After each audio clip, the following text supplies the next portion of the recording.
ဟုတ်ကဲ့မင်္ဂလာပါကိုကျော်မြင့်ဆက်နဲ့အင်ပတာရောင်းဝယ်ရေးကနေပြီးတော့ပြန်လည်ပြီးတော့ကြိုဆိုလိုက်ပါတယ်ကျွန်တော်စီမှာ customer တချို့ကပေါ့နော်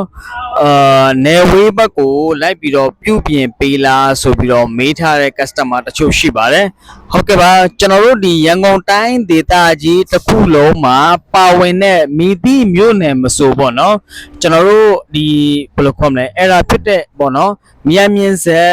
နော်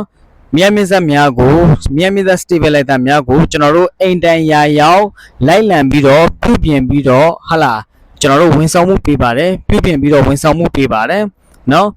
ရန်ကုန်တိုင်းဒေသကြီးတစ်ခုလုံးပေါ့နော်ကျွန်တော်တို့လိုက်ပြီးတော့ပြုပြင်ပေးပါတယ်အကယ်လို့လိုအပ်တယ်ဆိုလို့ရှိရင်ပေါ့နော်ကျွန်တော်တို့နယ်ဘက်တွေအထိတောင်ကျွန်တော်တို့ဆင်းပြီးတော့လိုက်ပြီးတော့ပြုပြင်ပေးပါတယ်မြန်မြင့်ဆက်အင်ဗာတာများကိုကျွန်တော်တို့ကမိသည့်နေရာမဆိုမိသည့်မြို့နယ်မဆိုမိသည့်မြို့မဆိုကျွန်တော်တို့အိမ်တိုင်ရာရောက်ကျွန်တော်တို့ service ပြုလုပ်ပေးပါတယ်ကျွန်တော်တို့ဒီကိုကျော်မြန်မြင့်ဆက်နဲ့အင်ဗာတာရောင်းဝယ်ရေးကိုဟာလာဘယ်လိုခေါ်မလဲ service လုပ်ဖို့ဟာလာဒီမြန်မြင့်ဆက်နဲ့ inverter တွေကိုပေါ့နော် service လုပ်ဖို့အနိုင်ကျင်နေဆိုလို့ရှိရင်ကျွန်တော်တို့ကိုဖုန်းဖြည့်ဆက်သွယ်လို့ရတယ်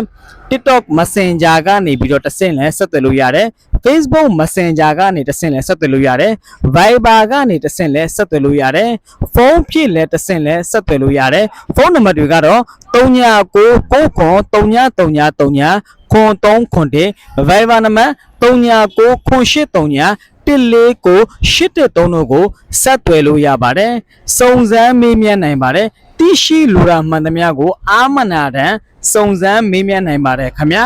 ကျွန်တော်တို့ရဲ့ဒီမိဟောင်းမိတ်တဲ့ customer တွေအားလုံးကိုအထူးပင်ကျေးဇူးတင်ရှိပါတယ်ခင်ဗျာအားလုံးကိုကျေးဇူးတင်ရှိပါတယ်